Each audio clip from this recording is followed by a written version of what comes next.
خدا باپ بیٹے روح پاک کے نام سے آمین۔ خدا یسوع مسیح کے قدوس جلالی بابرکت نام میں آپ سب کی سلامتی ہو۔ کل ہم نے گناہ کے بارے میں سیکھا تھا اور ہم نے 3 باتیں سیکھی تھی۔ گناہ کیا ہے، گناہ کی ابتدا کیسے ہوئی، اور گناہ کے اثرات کیا ہیں، اور گناہ ختم کرنے کا جو طریقہ ہے وہ بھی ہم نے تھوڑا سا سیکھا تھا کہ خداوند یسوع مسیح کے وسیلے سے ہی گناہ ختم ہو سکتے ہیں۔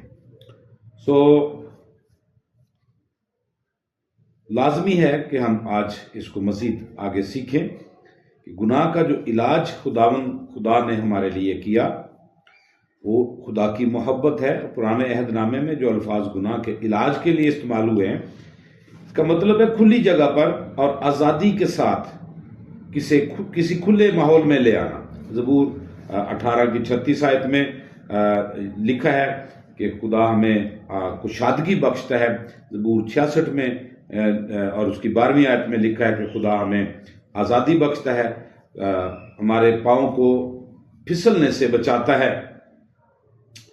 اور اسی طرح یسایہ کی کتاب کے 38ویں باب اور اس کی 20ویں آیت میں شفا جو ہے وہ بیماریوں سے رہائی کا مطلب ہے، نجات کا مطلب ہے بیماریوں سے رہائی۔ اور پھر یرمیہ کی کتاب کے 30ویں باب کی 7ویں آیت میں دکھ سے بھی رہائی ہے۔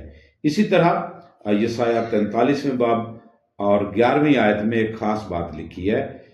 خدا فرماتا ہے کہ میں ہی یہوہ تیرا خدا ہوں، میرے سوا نجات ممکن نہیں ہے۔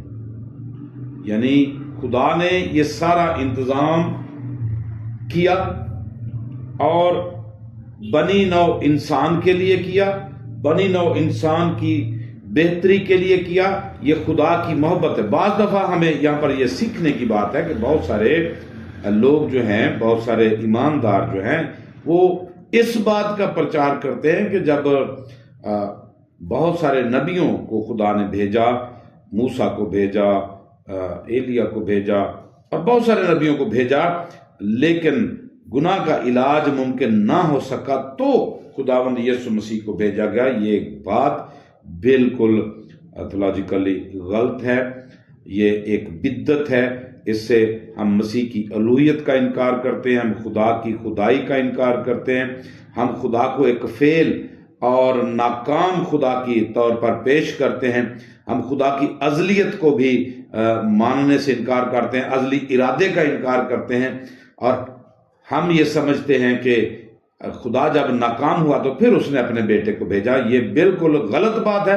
ہمیں ایسی کوئی بھی بات زیر غور نہیں لانی چاہیے، کیونکہ خدا نے بنائے عالم سے پیشتری، انسان کو بنانے سے پیشتری اس کے گناہ کا علاج بھی رکھا، تاکہ جب یہ گناہ میں گرے تو اس کا علاج ممکن ہو۔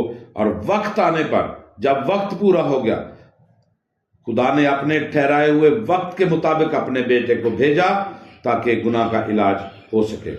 وہ اپنے لوگوں کو چھڑانے والا ہے۔ 2 سیموئیل اس کی 22ویں باب کی 23ویں آیت میں لکھا ہے کہ خدا لوگوں کو چھڑاتا ہے۔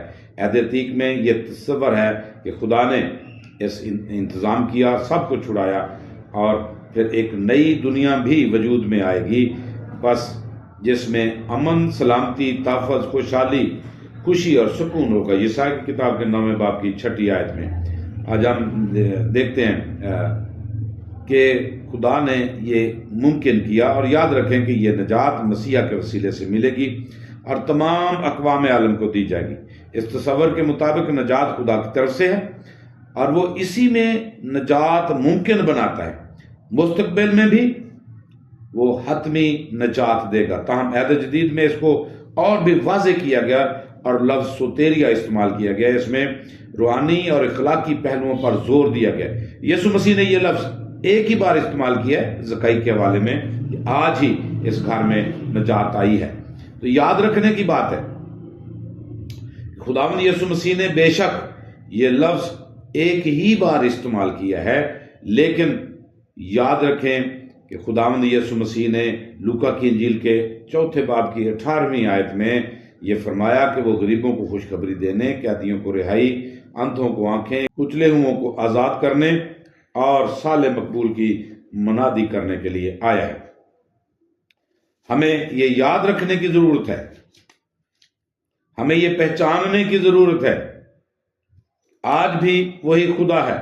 ہمیں یہ ہمیشہ اٹھتے بیٹھتے سوتے جاگتے یاد رکھنے کی ضرورت ہے کہ اگر ہم چاہتے ہیں کہ ہم اس نجات سے بہرہ مند ہوں، اس نجات سے فیض یاب ہوں، تو ہمیں نفس پرستی کو چھوڑنا پڑے گا، جسم کے مطابق چلنے کو چھوڑنا پڑے گا، اور مسیح کے مطابق چل کر اس نجات کو حاصل کرنا پڑے گا۔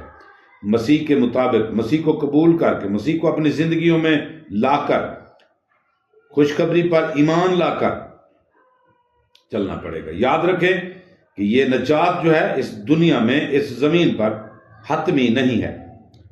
اس نجات کو ہم یہ نہ سمجھیں کہ ہم مسیح کو قبول کر لیں گے تو اسی دنیا میں ہم حتمی طور پر نجات پا جائیں گے۔ جب تک اس دنیا میں ہیں ہمیں مشکلات سے جوجھنا پڑے گا، ہمیں مشکلات سے لڑنا پڑے گا، اور جسم اور روح کی لڑائی ہمیشہ جاری رہے گی تاوقتے کے ہم مسیح کے جلال میں داخل نہ ہوں۔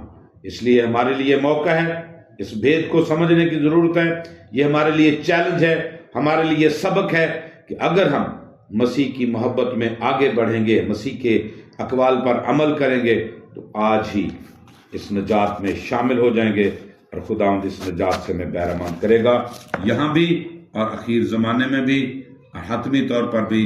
وہ یہ کہتا ہے کہ میرے پاس آؤ، وہ یہ کہتا ہے کہ وہ ہمیشہ کی زندگی آپ کو دے گا۔ ہمیشہ کی زندگی آپ کی ہے، ہمیشہ کی زندگی آپ کے لیے ہے، اور آپ اس ہمیشہ کی زندگی کو مسیح کو قبول کر کے، اس گناہ سے چھٹکارا پا کر قبول کر کے اس میں شامل ہو سکتے ہیں، داخل ہو سکتے ہیں۔ خدا اس کلام کے وسیلے سے آپ سب کو برکت دے۔ خدا باپ، بیٹے اور پاک کے نام سے آمین۔